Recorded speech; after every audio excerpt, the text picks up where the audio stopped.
rekan-rekan mahasiswa ya, pada hari ini kita membahas tentang siklus manajemen kas. Apa sih hubungan antara manajemen kas di sini dengan modul-modul yang sudah kita bahas di pertemuan sebelumnya, dari sistem dan modul penganggaran, kemudian ke modul komitmen, dilanjut dengan modul bendahara dan modul pembayaran kemarin ya. Kalau kalian perhatikan dalam siklus pengeluaran ya,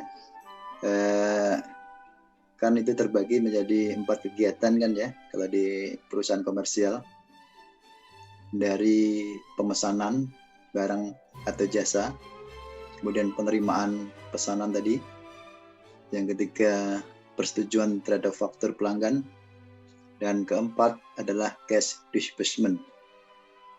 Di kegiatan terakhir untuk cash disbursement yang sudah kita bahas di modul pembayaran kemarin ya, termasuk juga modul bendahara, di sana ada langkah-langkah yang dilakukan oleh pejabat pengelola keuangan ya, apakah PPK, PPSPM, ya, KPA, dan lain-lainnya, dalam rangka untuk mengotorisasi pembayaran ya, untuk belanja UP diselenggarakan oleh bendahara pengeluaran, untuk belanja LS nanti dieksekusi melalui KPPN ya. Jadi SP2D-nya ketika cair ditransfer bank operasional langsung ke rekening pemasok ya, atau penerima pembayaran tadi.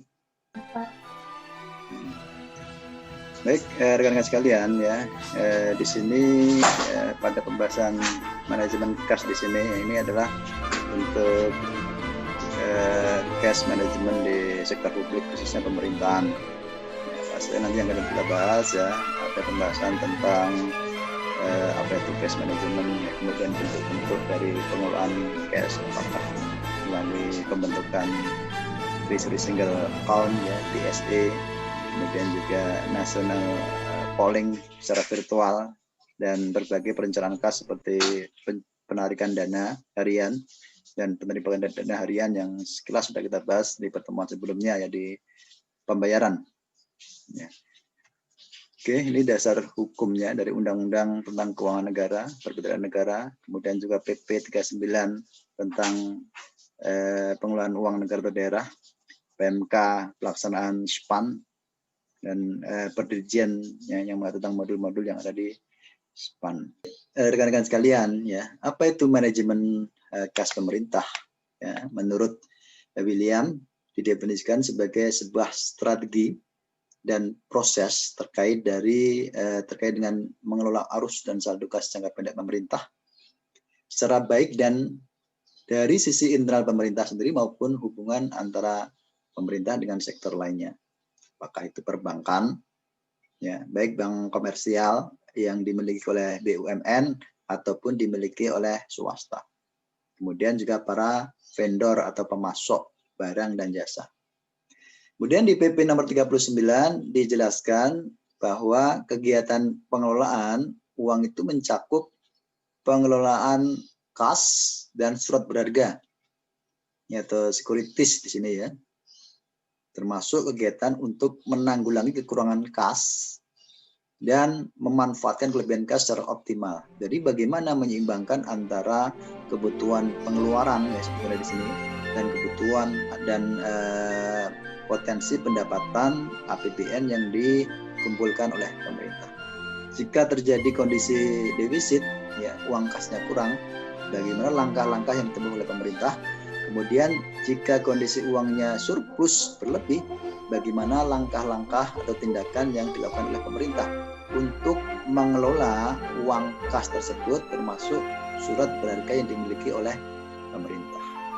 Ini tentang pengelolaan uang ya. Kita lanjut lagi rekan-rekan kalian ya.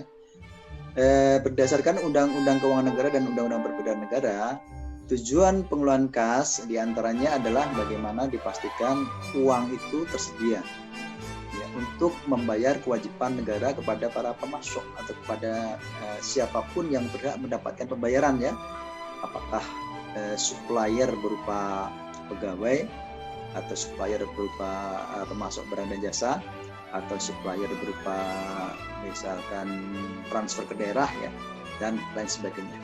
Itu ada kepastian bahwa ada uang yang tersedia di rekening kas negara.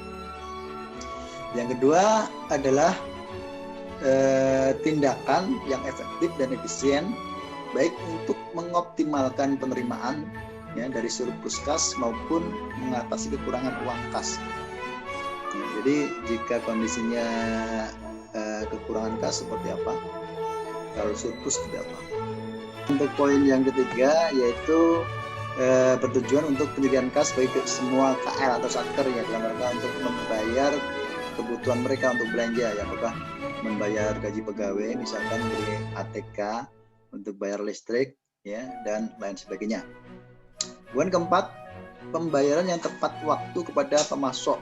Ini sesuai dengan jadwal kegiatan mereka, ya, ketika misalkan suatu satker mempunyai kewajiban terkait dengan pemasok, ya, yang dibayarkan melalui skema LS, ya. Lalu bagaimana tagihan dari pemasok tadi dapat dipenuhi secara tepat waktu. Tujuan pengeluaran kas negara di Indonesia, ya, antara lain, ya, bahwa bagaimana agar uang kas yang tersimpan, ya, di rekening kas negara itu dapat digunakan secara efektif dan efisien, ya. Efektif itu artinya ya, mampu digunakan untuk membiayai secara tepat, ya, berapa jumlah yang dibutuhkan untuk pencapaian output. Kemudian efisien itu, ya, sehemat-hematnya. Antara lain, pertama, menentukan jumlah dana optimal untuk mendanai kegiatan pemerintah. Ya, ini yang dicerminkan dalam belanja negara. Ya, yang kedua, menentukan pembiayaan yang paling ekonomis dan efisien, ya, baik dari dalam negeri maupun luar negeri, ya, jika misalkan kondisi keuangan defisit, ya, misalkan bagaimana strategi pemerintah untuk berhutang, ya, apakah menerbitkan surat hutang negara, ya, dalam bentuk sertifikat Bank Indonesia atau dalam bentuk misalkan sukuk yang dijual di dalam negeri, ya, atau bahkan melalui pinjaman multinasional, ya, atau melalui skema-skema yang lain. Yang ketiga, meminimalkan dana menganggur atau idle cash, baik dalam investasi jangka pendek, ya, termasuk juga pembelian obligasi pemerintah, ya, yang sudah bisa di redeem atau ditebus kembali, ya, dalam jangka kurang dari 1 tahun. Kemudian mempercepat penyetoran penerimaan negara, ya, katakanlah bagaimana wajib pajak, wajib bayar, wajib setor, ya, mampu menyetorkan uang, ya, kewajiban mereka ke kas negara, ya, dan dapat diterima secara tepat waktu, ya, dengan memotong jalur-jalur birokrasi, ya, prosedur terkait dengan penyetoran uang negara. Jadi misalkan, ya, dananya nggak banyak mampir dulu, ya, di unit yang tugasnya melakukan pengelolaan pendapatan negara, ya. Nanti ini terkait dengan modul penerimaan negara yang kita bahas di pertemuan setelah ITS. Dan yang kelima, melakukan pembayaran pada tepat waktu yang tepat, ya, ketika si vendor, ya, mengajukan tagihan, ya, untuk pengadaan meja rapat, ya, itu jatuh temponya kapan, ya. Kalau dalam perusahaan komersial kan di sana emang ada diskon kan, ya. Jika pembayaran dilakukan sebelum tanggal sekian, ya, atau dalam jangka 15 hari sejak invoice diterima, ya, dapat diskon 1%. Ya, tapi kalau government, ya, dalam rangka untuk memitigasi risiko-risiko denda, ya, pada vendor. Baik, kemudian bagaimana pengelolaan kas, ya, dilakukan, ya, ada best practice, yaitu yang disebut dengan pengelolaan kas secara aktif, ya, yaitu bagaimana pemerintah mampu menerapkan prinsip-prinsip pengelolaan kas, ya, dengan teori manajemen kas yang modern. Misalkan di sini ditandai dari pertama ada sistem penerimaan dan pengeluaran negara yang terintegrasi. Jadi antara modul penerimaan, ya, modul-modul terkait siklus penerimaan dengan modul-modul di Sakti yang terkait dengan siklus pengeluaran, ya, apakah modul bendara, modul pembayaran, ya, modul komitmen, itu dihubungkan dengan modul-modul MPN misalkan, ya, modul penerimaan negara, ya, modul piutang, ya, dan lain sebagainya. Yang kedua adalah kewenangan bendara umum negara atau BUN dalam menempatkan investasi jangka pendek, ya, saldo kas surplus. Sehingga pemerintah, ya, di Kementerian Keuangan punya lembaga seperti Pusat Investasi Pemerintah, ya, PIP, yang ditugaskan untuk penempatan surplus cash tadi.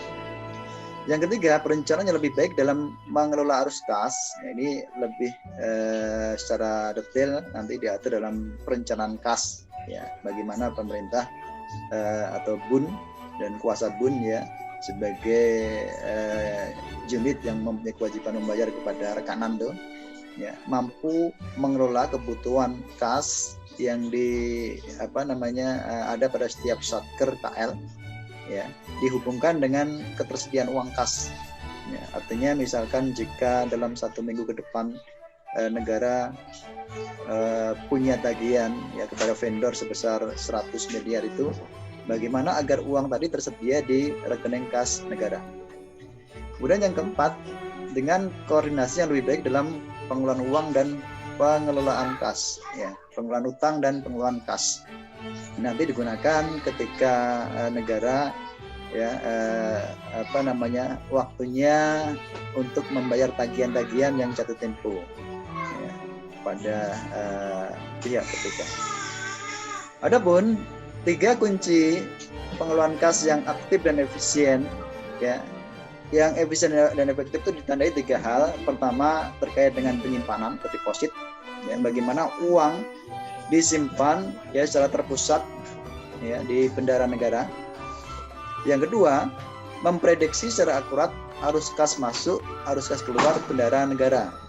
Jadi cash inflow dan cash outflow inilah pentingnya nanti di laporan keuangan. Kan ada komponen yang namanya laporan arus kas, ya, LAK, yang secara manajerial digunakan oleh manajemen untuk memperhitungkan, ya, kebutuhan kas untuk operasional perusahaan, untuk investment, untuk pembiayaan. Yang ketiga, meminimalkan biaya lelang dan biaya penggunaan layanan perbankan. Maka ketika digunakan untuk layanan penyimpanan uang kas oleh bendara umum negara, ya, BUN, apakah bendara penerimaan, bendara pengeluaran, ya, dan lain sebagainya. Sehingga jika ada pengelolaan kas yang dilakukan di luar dari 3 hal tadi, ya, artinya kurang fokus pada 3 hal ini, ya, katakanlah misalkan, ya, tentang meminimalisir, ya, itu tidak dilakukan, artinya pemerintah menyimpan uang dengan beban administratif yang tinggi, ya, sebulan 100.000, ya, untuk rekening biasa, ya, rekening di bendara pengeluaran itu kan lumayan mahal, ya. Mungkin tabungan kita saja, ya, paling berapa, ya, 10.000 atau 15.000, ya, mungkin tergantung dari jumlah uang yang disimpan, ya. Artinya, ya, bagaimana nanti seluruh biaya-biaya yang muncul dalam pengelolaan rekening tadi bisa diminimalkan. Oke, rekan-rekan sekalian, ya, dalam siklus manajemen cash di sini adalah rangkaian proses, ya, bagaimana pemerintah mengelola arus dan saldo kas jangka pendek pemerintah secara efisien, baik dari internal pemerintah sendiri maupun hubungan antara pemerintah dengan sektor lainnya, apakah dari vendor, pemasok, kemudian Bank Indonesia, ya, kemudian juga bank-bank umum, Bank Mandiri, Bank BRI, Bank BNI, Bank BCA, dan lain sebagainya. Lalu siapa pihak-pihak yang terlibat dalam pengelolaan kas, ya? Dalam konteks di pemerintahan kita ada pertama Menteri Keuangan sebagai BUN, yang kemudian kewenangannya didelegasikan, ya, kepada Eselon 1, diantaranya DJPB, ya, Direktorat Jenderal Perbendaraan. Kemudian di Eselon 2-nya ada Direktorat pengelolaan kas negara yang secara khusus nanti diberikan wewenang untuk mengelola rekening-rekening kas negara ya. Kemudian ada Kanwil DJPB dan KPPN.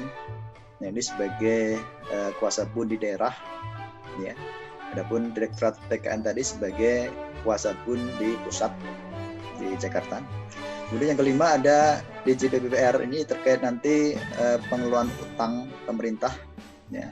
Penerbitan surat utang, misalkan penerbitan obligasi negara, SUKO ya. Yang keenam, Direktorat Jenderal Perimbangan Keuangan. Ini satu unit yang tugasnya transfer ya, dana ke pemerintah daerah ya di seluruh Indonesia. Kemudian juga yang ketujuh ada Komite Pengelolaan Aset dan Liabilitas ya, ALMC, yang tugasnya nanti mengelola aset-aset ya sebagai bagian ya dari utang nanti ya untuk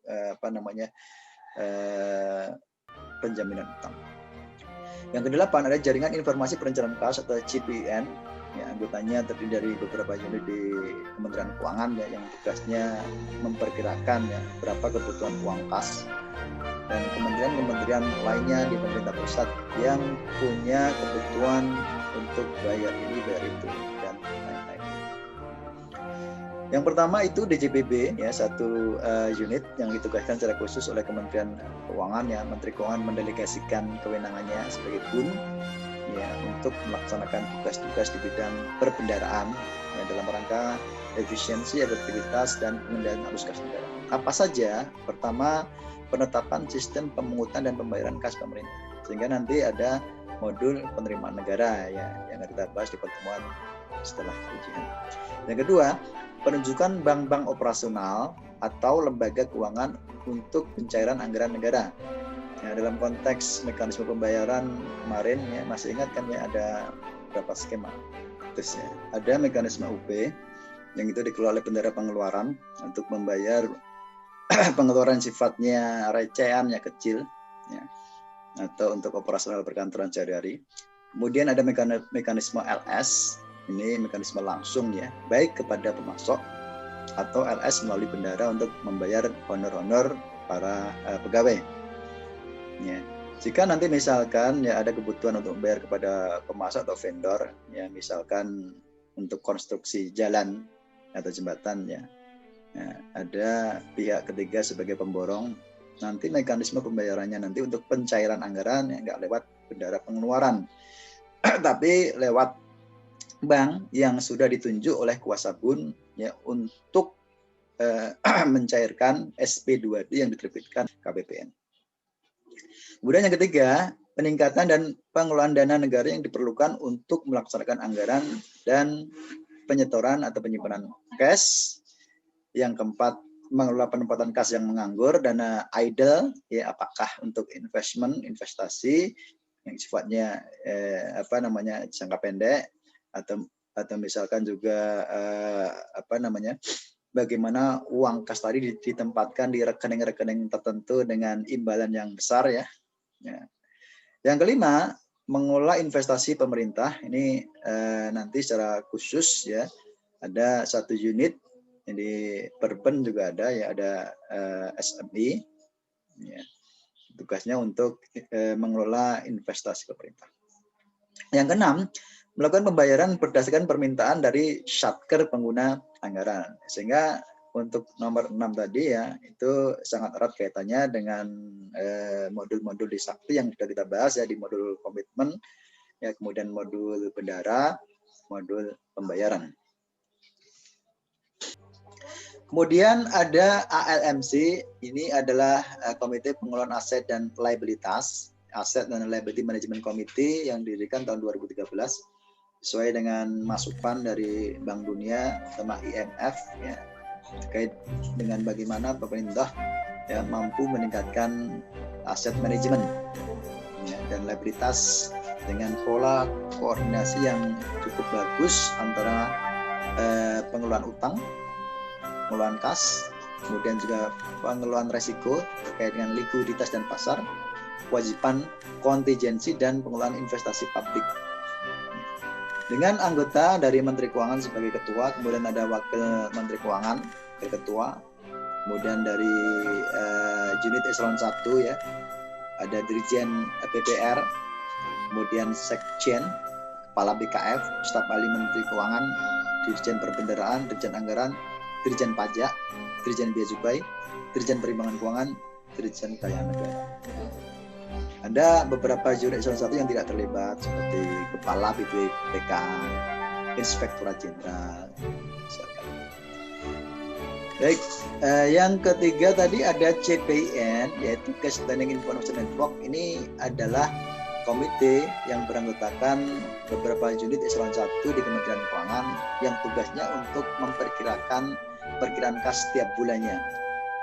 Ya, mereka dari DJA, DJPB, Perben, DJPPR, BKF dan lain sebagainya yang secara periodik ya mereka bertemu untuk merumuskan perkiraan kebutuhan uang kas bulanan pemerintah itu berapa saja ya, untuk bayar gaji pegawai berapa, belanja barang berapa, belanja modal berapa ya, termasuk transfer ke daerah itu juga berapa. Kemudian saudara-saudara sekalian, kalau kita lihat ya kerangka kelembagaan ya yang ada di Indonesia terkait dengan pengelolaan kas, kita bisa lihat di sini hubungan antara DJPB yang diwakili oleh DIT PKN, kemudian ada BKF ya, bersama DJP dan DJBC terkait dengan optimalisasi penerimaan negara ya. Kemudian di sini ada DJPU, ini sekarang DJPBR ya, kemudian satuan kerja. Ketika DJPB melakukan perkiraan ya kebutuhan belanja yang melalui APBN yang telah disusun, kemudian DIPA yang telah diterbitkan ya disampaikan kepada Satker, nanti kan ada kira-kira perkiraan berapa kebutuhan pendanaan ya, termasuk berapa limit ya batas maksimal yang dapat dilakukan oleh satuan kerja ketika mereka mau melakukan realisasi belanja mereka yang nanti akan digunakan oleh satuan kerja untuk menyusun perkiraan pengeluaran mereka dalam rentang tahunan, bulanan, harian itu berapa. Ya. Kemudian terkadang kan di sini terjadi defisit ya, kekurangan uang kas. Maka bagaimana langkah-langkahnya? Ini kan sesuai dengan pertimbangan kan ya antara perkiraan penerimaan negara ya dalam periode tertentu ya di bulan Januari misalkan, bulan Februari, bulan Maret ya. Kemudian digunakan di sini untuk memperkirakan kebutuhan utang pinjaman. Ya, disampaikan kepada Direktorat DJPBR untuk menentukan ya kebutuhan pinjaman pembiayaan ya. Mereka menggunakan aplikasi DMFAS. Ini nanti juga kita akan bahas di pertemuan setelahnya ya, setelah ujian.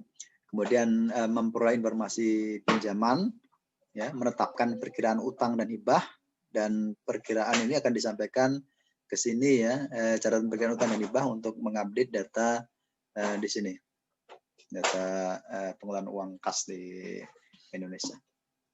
Treasury Single Account atau TSA. Rekan-rekan sekalian, berdasarkan Pasal 12 ayat 2 Undang-Undang Nomor 1 Tahun 2004 ya tentang perbendaharaan ya, di sana disampaikan bahwa semua penerimaan dan pengeluaran negara dilakukan melalui rekening kas umum negara atau RKUN. Jadi ibaratnya ada satu pintu nih, pintu masuk. Semua penerimaan masuk ke TSE, si pengeluaran melalui TSE, atau satu pusat komando ya, satu pusat rekening negara. Ya. Apa itu TSE? Secara definisi atau konsep ya di sini didefinisikan sebagai cara struktur terpadu dari berbagai rekening pemerintah ya yang memberikan pandangan terkonsolidasi atas sumber-sumber kas pemerintah, apakah penerimaan negara atau pengeluaran negara. Ya.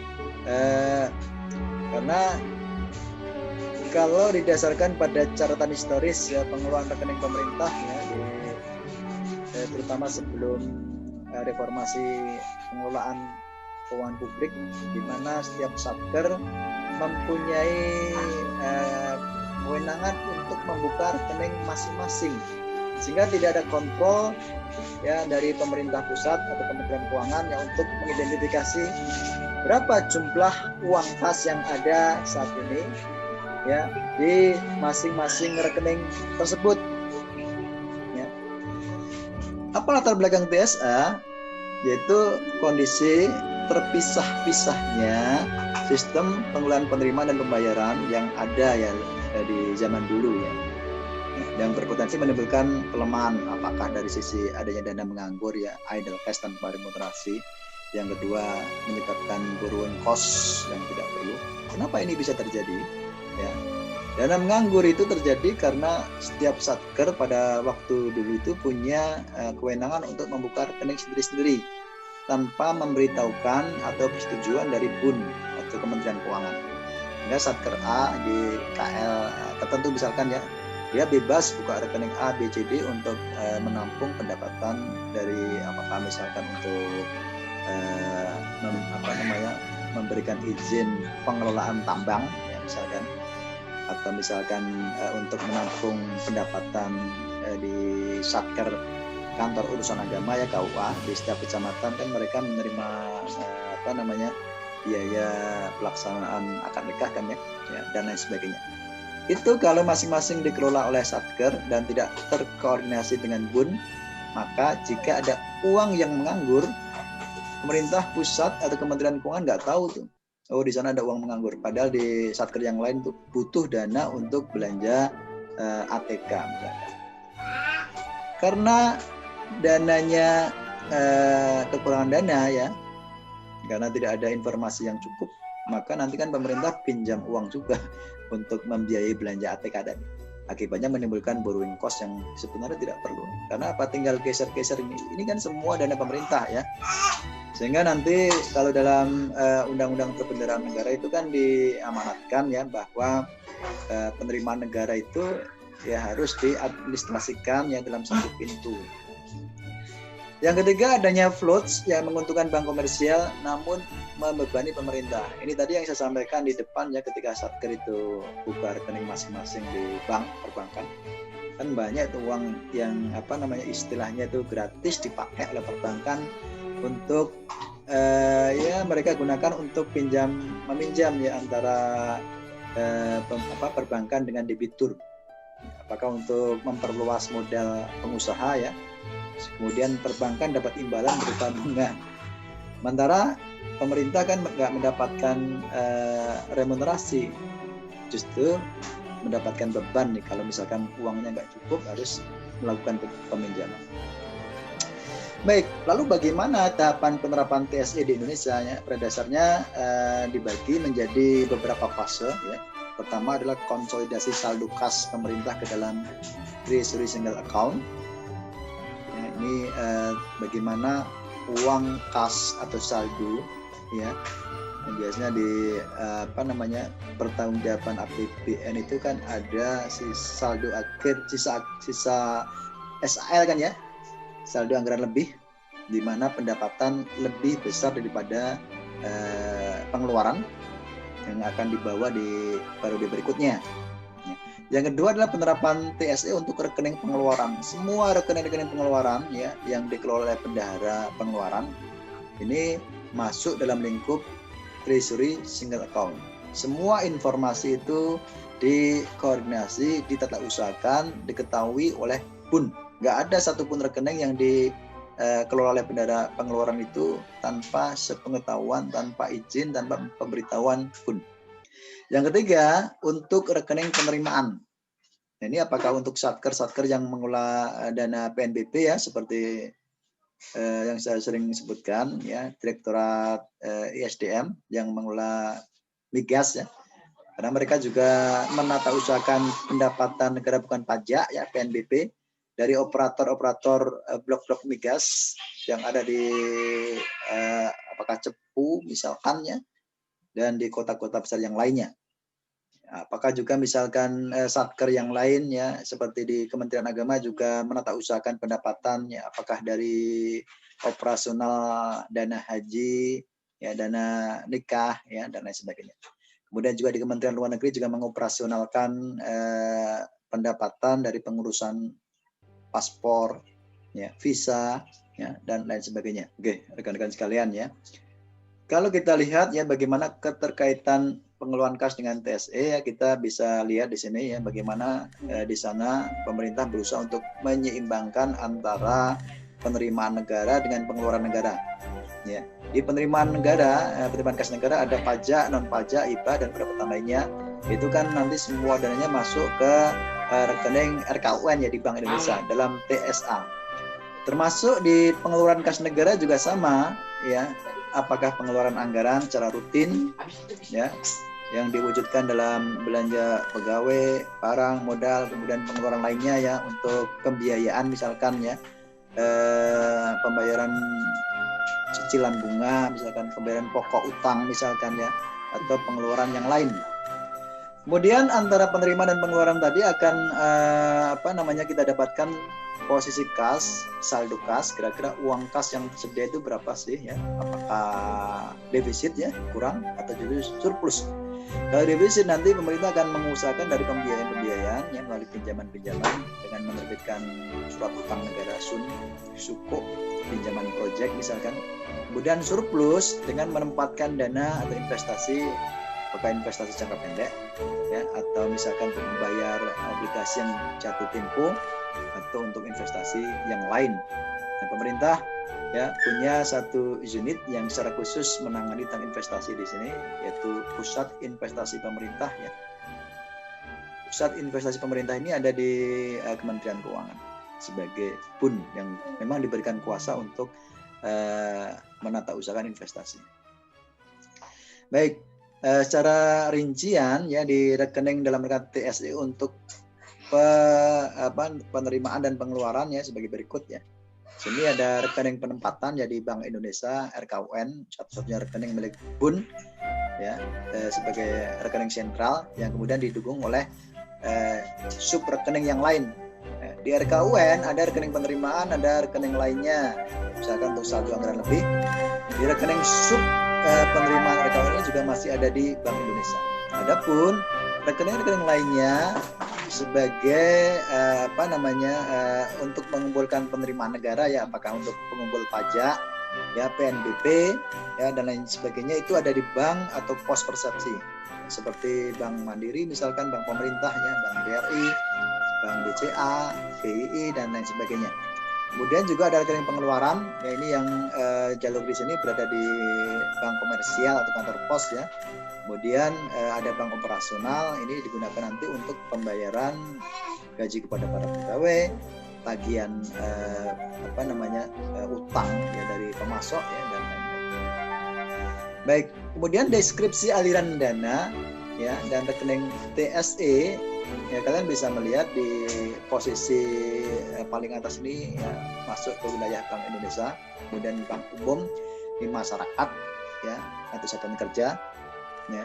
Untuk penerimaan nanti kan uang masuk ke sini kan ya, ke bank umum ini, bank persepsi ketika masyarakat membayar pajak ya, ke Bank Mandiri misalkan, atau kalian mendaftarkan diri menjadi mahasiswa baru ketika waktu itu ya, kan masuk ke sini ya, store uang ke Bank Mandiri misalkan ya. Kemudian bank umum tadi akan melakukan setoran ke rekening sub TSA untuk penerimaan ya setiap harinya. Nah, kemudian ini dipindah bukukan ke rekening kas umum negara. Ada pengaturan tentang rekening TSE di sini, misalkan saldo kas minimal itu Rp2T. Nah, ini untuk rupiah. Falasnya kalian nanti bisa baca lebih lanjut ya. Nah, kemudian untuk belanja atau pengeluaran ya, prosesnya dari RKUN nanti akan ditransfer masuk ke bank BUMN ya, bank operasional, kemudian disampaikan ya untuk belanja negara, apakah gaji, modal, barang, transfer pemerintah ya ke daerah misalkan ya, dan lain sebagainya melalui TSE pengeluaran. Kemudian juga ada hubungan antara rekening RKUN dengan rekening penempatan dan rekening kelolaan TDR, Treasury Dealing Room, ini terkait dengan nanti pembiayaan ya, ketika pemerintah menerbitkan suku atau surat utang negara kan ditawarkan melalui bank-bank kan ya. Apakah Bank Mandiri mereka mempunyai satu unit yang secara khusus bertugas untuk menjualkan surat utang negara kepada masyarakat ya, itu ada remunerasi ya, besarnya kalian bisa lihat nanti berapa persen di sini. Baik, adapun prinsip pengelolaan rekening TSE seperti rekening pemerintah pada bank-bank komersial bersaldo nihil atau nol pada akhir hari. Jika misalkan hari ini hari Kamis ya, seluruh penerimaan pajak itu di Bank Mandiri totalnya 10T, maka nanti di hari kerja, di akhir hari kerja di jam 5 misalkan ya, uang itu harus semuanya di-store ke rekening sub TSE penerimaan di sini. Ya, sehingga jumlahnya rekening pemerintah di Bank Mandiri nanti nol di akhir hari kerja. Kemudian saldo penerimaan ditransfer dari Bank Persepsi ke Bank Indonesia pada hari yang sama. Serta untuk pengeluaran ditransfer pada saat jatuh tempo. Yang ketiga, optimalisasi dana menganggur. Dan keempat, pelaporan dan akuntabilitas yang lebih baik. Ini adalah prinsip pengelolaan rekening TSE. Secara detail, aliran dana TSA pengeluaran sebagai berikut ya, dari wajib pajak ketika dia store ke Bank Persepsi, wajib bayar bea cukai, wajib store PNBP, ini misalkan setoran iuran tambang ya, perizinan misalkan ya, distorkan di sini. Kemudian bank-bank ini ada 80-an bank dan 1 kantor pos akan menyetorkan dananya ke Bank Indonesia melalui skema RTGS. Data setorannya nanti akan disampaikan ke KPPN khusus penerimaan ya, PNR ya. Kemudian KPPN khusus penerimaan akan melakukan rekonsiliasi dengan Bank Indonesia yang melalui modul penerimaan negara dan SPAN. NPN sekarang ini yang sudah dioperasionalkan generasi ketiga ya, sampai nanti ketahuan ya berapa ya uang yang diterima oleh pemerintah. Baik, adapun untuk pengeluaran ya, dari satuan kerja ketika melakukan permintaan pembayaran dalam bentuk SPM, apakah UP, TUP, atau LS ya, dan lain sebagainya, ditindaklanjuti dengan penerbitan SP2D. SP2D disampaikan ke BO satu pusat, sekarang ini namanya Bank Operasional ya. Kemudian permintaan dana diajukan ke Direktorat Pengelolaan Kas Negara, DCPBN. BKN mengajukan transfer elektronik yang melalui sarana BIG Electronic Banking ya ke Bank Indonesia. Ini media pertukaran data. Kemudian Bank Indonesia melakukan transfer RTGS ke BO. BO melakukan pembayaran ya ke penerima di sini. Penerima pembayaran. Tadi adalah Treasury Single Account. Kemudian kita masuk ke TNP, yaitu Treasury National Polling. Ini masih ada kaitannya dengan Treasury Single Account, yaitu konsolidasi virtual. Apa itu TNP? Yaitu mekanisme konsolidasi seluruh rekening pemerintah pada bank umum tertentu tanpa harus melakukan pemindahan. Jadi seluruh rekening Satker ya, misalkan Satker Kementerian Keuangan ya, jika mereka punya atau menyimpan rekening ya, menyimpan uang di rekening di Bank Mandiri ya, maka nanti seluruh Satker yang mempunyai rekening di Mandiri akan dikonsolidasikan ya, cuman dananya tidak dipindah bukukan. Mekanismenya seluruh rekening yang masuk dalam TNP dikonsolidasikan pada akhir hari setelah proses tutup buku.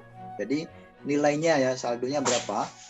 Misalkan ya, Satker A di Bank Mandiri 10 miliar, Satker B di Bank Mandiri 5 miliar. Kan dijumlahkan semuanya nanti tanpa uangnya dipindah bukukan.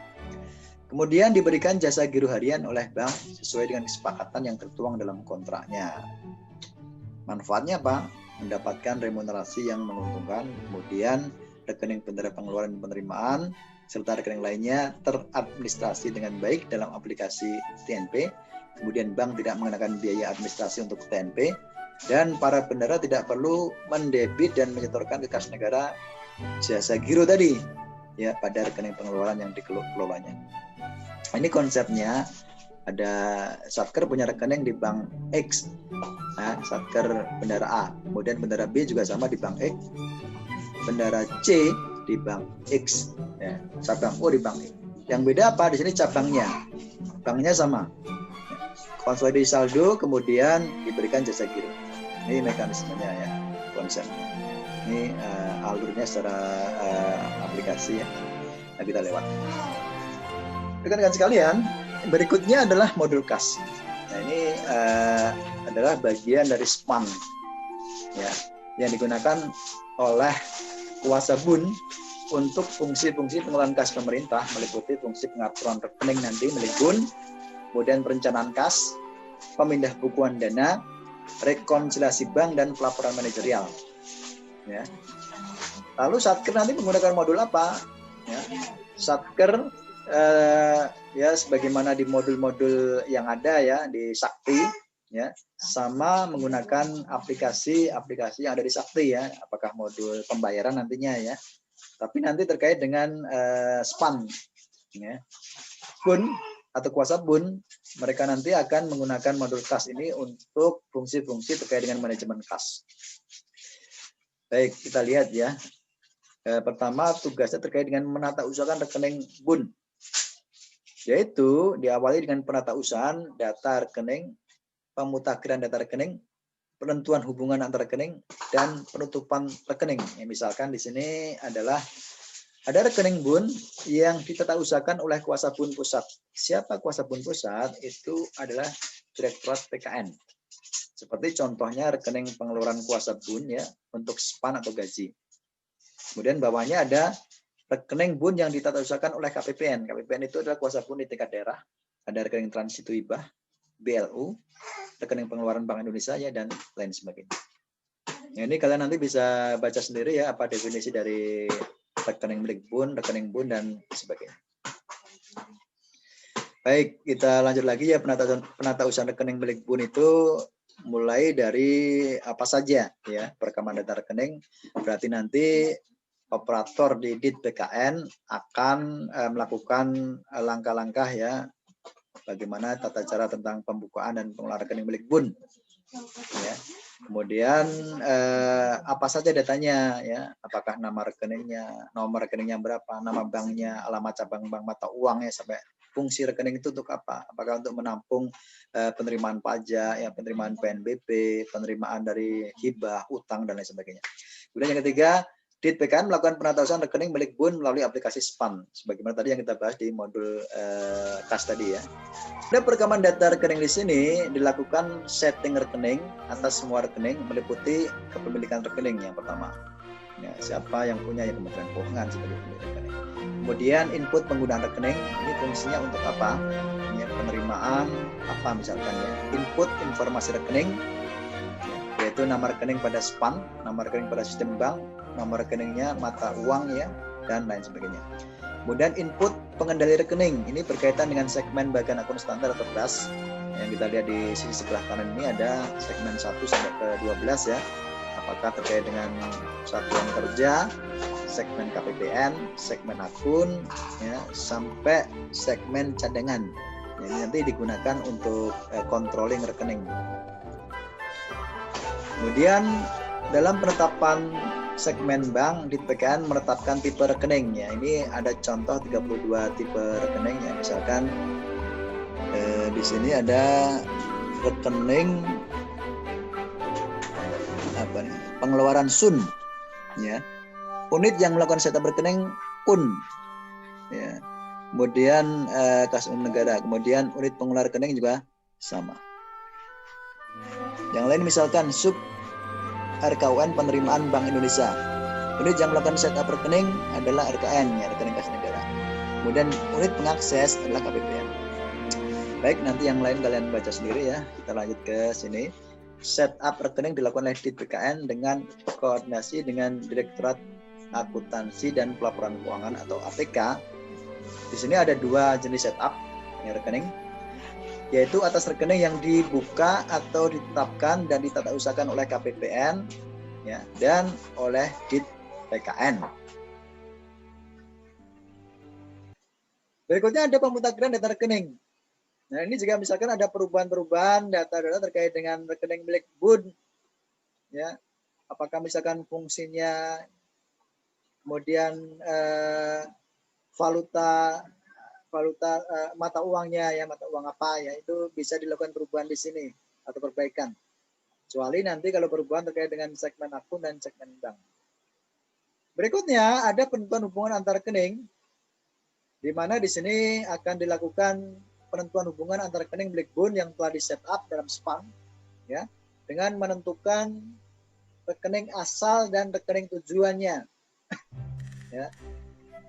Penentuan hubungan tersebut dilakukan dengan berpedoman pada ketentuan yang mengatur mengenai pemindah bukuan dana antar rekening milik Bun. Ini sebagai apa sebenarnya mekanisme pengendalian atau kontrol, ya, antara rekening satu dengan yang lain, ya. Misalkan tadi ketika apa namanya bank-bank komersial, ya, 80-an bank sebagai penampung setoran penerimaan pajak, ya, mereka setiap hari menyetorkan uang, ya, yang berasal dari wajib pajak ke rekening yang dikelola oleh Bun, maka nanti harus tentukan hubungannya itu apa, ya, di sana kaitannya apa antara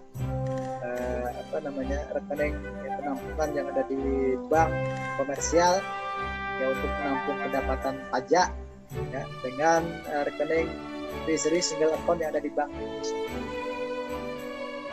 Kemudian yang terakhir penutupan rekening ini, misalkan jika rekening-rekening yang ada sudah tidak dipergunakan lagi, nanti akan dilakukan penutupan rekening di aplikasi SPAN. Tentu setelah ada informasi bahwa dilakukan penutupan rekening pada Bank Indonesia, Bank Umum, Pos, dan juga setelah menerima laporan penutupan rekening dari KPPN, ya, si operator di aplikasi modul kas akan melakukan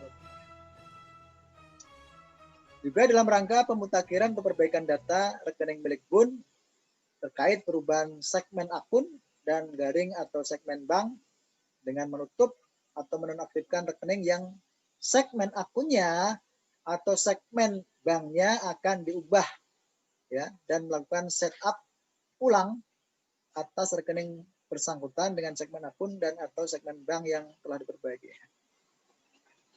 Baik, dari kalian kita masuk ke perencanaan kas atau cash planning. Dasar hukumnya PMK 197 tahun 2017 tentang rencana penarikan dana, rencana penerimaan dana, dan perencanaan kas. Walaupun sebenarnya ini sudah kita bahas di modul pembayaran kemarin, ya, tentang kategorisasi klasifikasi berapa besaran SPM yang wajib dilampiri dengan RPD. Oke, ya. Ada proyeksi arus kas berdasarkan jangka waktu dari tahunan, bulanan, harian. Pada jangka waktu tahunan di sini dalam dokumen DIPA yang dihasilkan oleh modul penganggaran, ya, di sana sudah ditetapkan, ya, perkiraan kasar rencana penarikan setiap bulannya, ya, dalam satu tahun itu berapa. Nanti kalian bisa baca lagi di modul anggaran, ya. Kemudian setiap bulanan sesuai dengan kewenangan yang dimiliki oleh CPIN, ya, dengan anggota-anggota apakah DJTB, BKF, ya, dan lain sebagainya, mereka mengadakan pertemuan untuk memperkirakan kebutuhan kas bulanan. Kemudian harian, laporan rencana penarikan dana harian disusun berdasarkan permohonan kas yang diajukan ke KPPN, ya, untuk menyelesaikan permintaan pembayaran dari satker untuk hari berikutnya. Ini berkaitan dengan rencana penarikan dana atau RPD. Di sini, ya, daftar perkiraan kebutuhan dana dalam periode tertentu yang ditetapkan oleh KPA digunakan untuk melaksanakan kegiatan yang dibuat kantor atau satker. Jadi pada dasarnya satker, ya, ketika mereka nanti akan mengajukan dokumen SPR ke KPPN, ya, jika nilainya signifikan di atas 1 miliar wajib melampirkan dengan RPD. Ini ketentuan dasarnya. Tapi nanti ada dispensasi tertentu.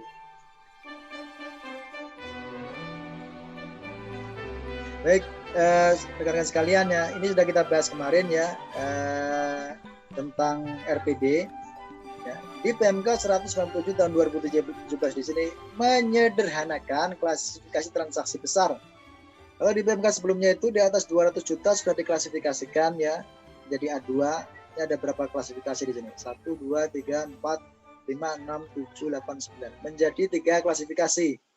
Di atas 1T masuk ke A, 500 sampai 1T, B, 1 miliar sampai 500 miliar, C.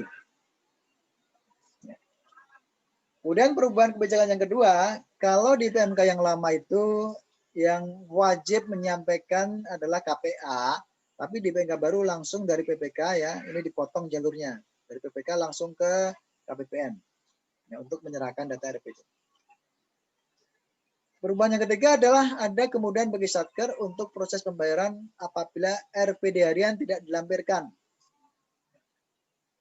Mekanismenya kan seperti ini kan ya. Dari pengajuan SPM tanpa penyampaian RPD harian ya ke KPPN, dilakukan proses konversi untuk menghasilkan ADK RPD. Ya, ini apa namanya mekanisme normalnya ya. Kemudian kompilasi RPD melalui DIT PKN, kemudian apa namanya datanya nanti akan disampaikan ke bank.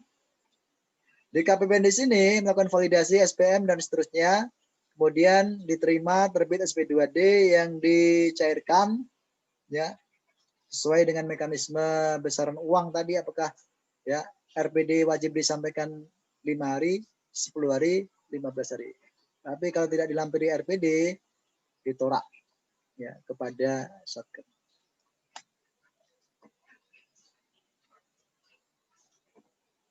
Ini yang tanpa RPD ya. Yang atas ini dengan RPD. Jadi Satker datang ke KPPN menyerahkan RPD, kemudian apa namanya diproses. Jika disetujui maka akan apa namanya ditindaklanjuti. Tapi kalau ditolak dibalikin lagi. Yang bawah di sini tanpa SPD, yaitu dengan mengajukan dispensasi kepada kepala KPPN. Ya, apakah diterima atau ditolak ini nanti menentukan. Ya. Oke, ini tadi lanjutannya ya. Kemudian juga ada perubahan kebijakan ya dengan penggunaan teknologi informasi ya, bahwa sekarang ini penyampaian RPD ya bisa disampaikan melalui aplikasi elektronik ya dari Omspan ya, dari data yang ada di Sakti nanti kemudian disampaikan ke Omspan, diproses oleh KPPN, atau bisa diantar langsung oleh petugas dan di email ke alamat KPPN yang telah dibentuk. Ini contohnya ya, ini sudah kita bahas. Misalkan ada transaksi dengan besaran 1,5, ini masuk ke C, wajib disampaikan 5 hari kerja. Ketika RPD tadi ya pengajuan SPM KPPN tanggal 23, maka RPD wajib distorkan 5 hari sebelum tanggal 23 ya. Tanggal berapa ya? 22, 21, 20, 19, 18. Itu kalau 1 minggu ada 6 hari kerja. Kalau 1 minggu ada 5 hari kerja, berarti ini disampaikan ke tanggal 16. Ya. Karena kalau tanggal 18 itu masih 4 hari, 18, 19, 20, 21, 22. 23 itu hari apa kan masalahnya kan ya? Sabtu kan hari libur. Ya, artinya kalau misalkan 23 ini hari Jumat, berarti mundur ke belakang. Kamis, Rabu, Selasa, Senin, Jumat. Ya, Jumat tanggal 16. Itu contohnya ya untuk penyampaian RPD ya. Yang kedua ada rencana penerimaan dana. Sebagaimana penarikan, ada juga rencana penerimaan dana ini digunakan sebagai perencanaan kas juga ya untuk mendapatkan perkiraan ya. Berapa kira-kira dana yang diterima di RKUN setiap harinya, setiap minggunya, setiap bulannya. Ya. Ada pengaturan di sini ya di mana perkiraan disampaikan secara pekanan atau per minggu.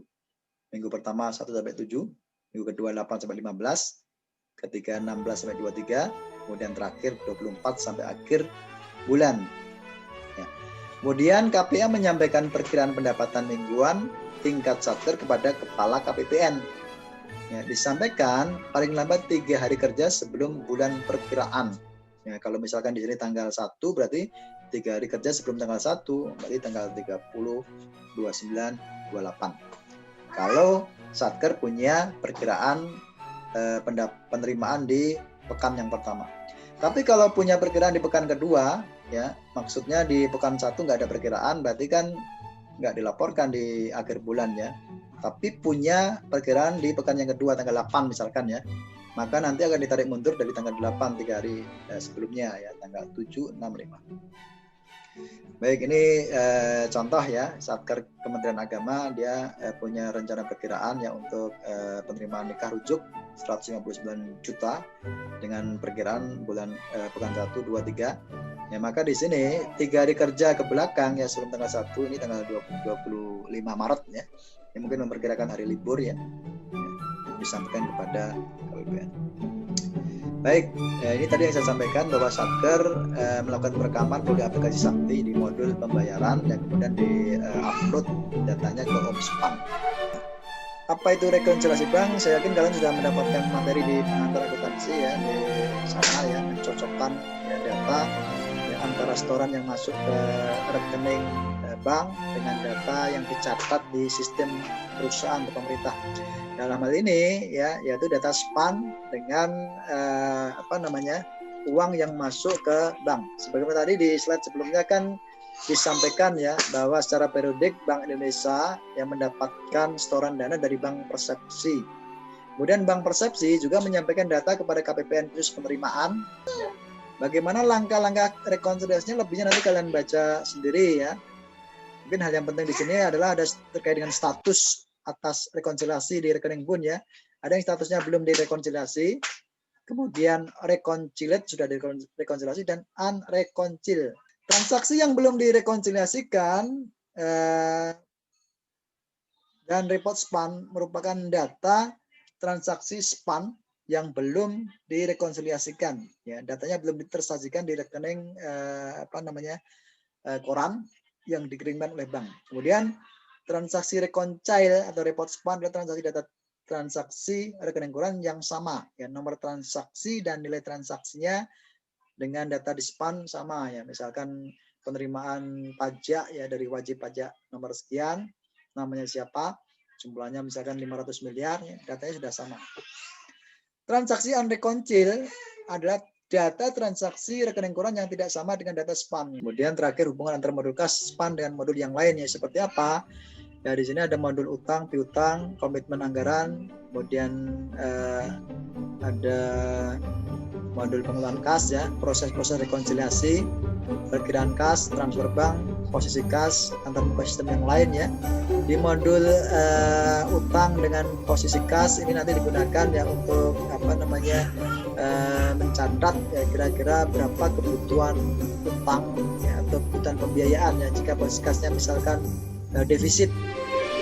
Kemudian di modul piutang ini terkait dengan perkiraan kas ya, uang yang masuk dari pihak ketiga untuk pelunasan piutang di bulan Januari kira-kira berapa, bulan Februari kira-kira berapa, bulan Maret kira-kira berapa ya, dan sebagainya. Itu saja ya rekan-rekan sekalian, lebihnya nanti kalian baca sendiri karena waktunya sudah lewat 5 menit.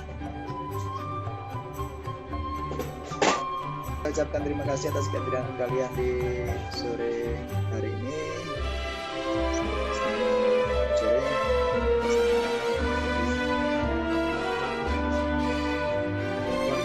Waalaikumsalam warahmatullahi wabarakatuh. Terima kasih, Pak. Terima kasih, Pak.